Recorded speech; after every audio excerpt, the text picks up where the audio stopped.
ways it was a typical first day, but you know, we have some new guys that have had to step up here now and take control of things, and I think the first day they got all the jitters out of there now, and they understand what we're trying to do, the flow of practice and how it works. So I'm really encouraged from that respect. You know, we look a little rusty. Some of the guys that were hurt last year and are starting to have been rehabbing and are now back up, look a little rusty, and that's to be expected, so I'm not overly concerned about that. I thought the tempo was good today. I thought we were decent on assignments. The veteran guys did a good job with assignments today.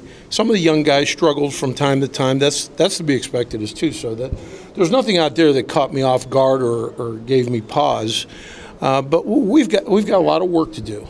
We've got a lot of work to do. I think we can be a good offensive unit, but these young guys got to continue to develop. And guys that have played for us got to continue to get better too. You know, I talked with the offensive kids yesterday in a meeting, and I told them that, you know, there's no real natural order when it comes to improving in college football. Just because you played as a freshman a lot doesn't mean you're automatically going to be a good player as a sophomore. You have to work at it. You have to do the things that are necessary to improve yourself, mentally and physically. If you're a guy that started a couple years here, that's great. You've got experience, but you've got to get better. It just doesn't happen. There's no such thing in college football, at least from my experience, where every year you just get a little better automatically. That's not how it works. You get better each and every year based on what you invest in it, how hard you work at it, how focused you are on the task at hand, and I think our veteran guys, or at least guys who have played a lot, they understand that. And we're starting, we started today from scratch. Nobody's inheriting anything. There's some guys that obviously have earned the right to be with the ones. Not everybody out there with the ones today earned that right yet because it's so early. But just because you're with the ones, that's not the end of the road. It's getting better. It's improving yourself. And I think we'll be okay in that area. I like the mindset of this team. I thought last year we were an enthusiastic bunch of guys. Were we a group that could handle adversity? I think the answer to that is no. So what we've done over the winter and now into spring is we're coaching our guys to be able to handle adversity and overcome adversity. Everybody's playing well when you're winning and you're up. Now, how are we going to react when we're backed up against our own goal line?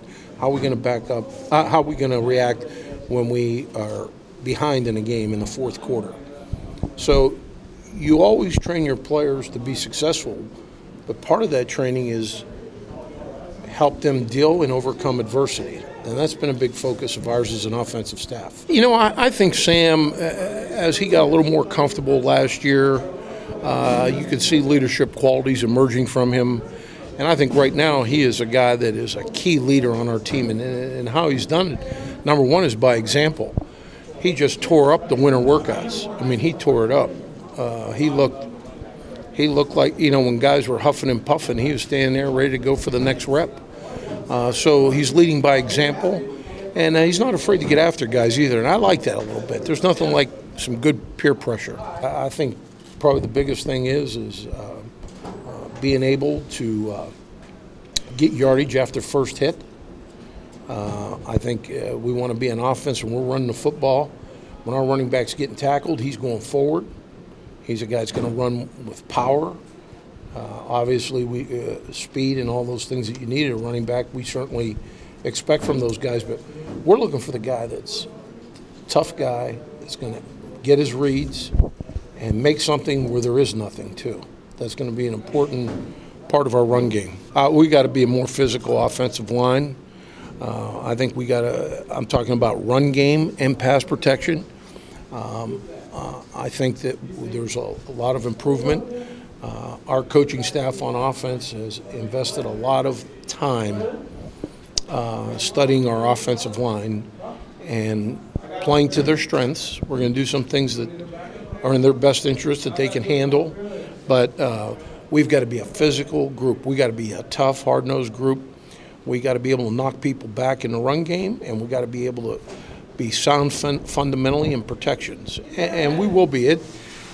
Probably the offensive line has gotten more of my attention than any other aspect of our program in the offseason, because I know that we can be better and we will be better.